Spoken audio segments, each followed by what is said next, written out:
temuli abantu abasuka mu 10 buli motoka erimu bantu mu 10 oba 10 bebo si luserengeterwa moto era ba police mugenda kufufugana nabo bakuyimiriza era juzi waliwo yabagambye nti yabakubidde n'essimu ndi wali mu luserengete ngenda kuwandiisibwa wamwagala kunkwata mujje munkwata omanye bala banyumirwa nnyo okukwatibwa kyekibakolera polisi wajja ne bakwasa maanyi ekyo kibakolera bagamba nti kiba obululu banna kitegeeza tolina pulaani yonna weesigamye ku polisi engeri gye neekukwatamu olyoka ofuna obululu era kyetukubiriza nti mugondera amateeka. Ekyokusatu abantu batubuuza naye kakati campaigns kitegeeza nti bana ba local government engeri gye bamaze banamala okusunsulwamu batandike campaign. Ebiseera buli kintu twabagamba nti twateekako program oba ebiseera ebintu birina okutambulira. Campaign za local government wadde musunsulwamu kati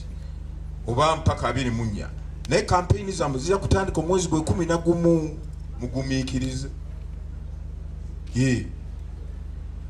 Kati mwizo lwaki kati lwaki mwabawandisizanga bukyali twabawandisiza bukyali bangi nnyo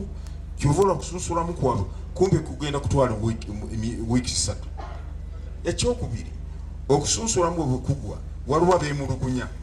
banze banganyi oba gundi yandibadde awandiikibwa beera nominated talina bisaanyizo oba teyalina abawagizi kati ogenda okujongolola ebintu ebyo byonna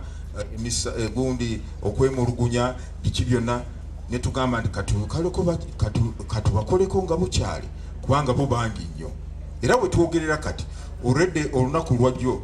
twakafuna okwemulugunya okuva abantu 15 mu exercise abadde wiiki ewedde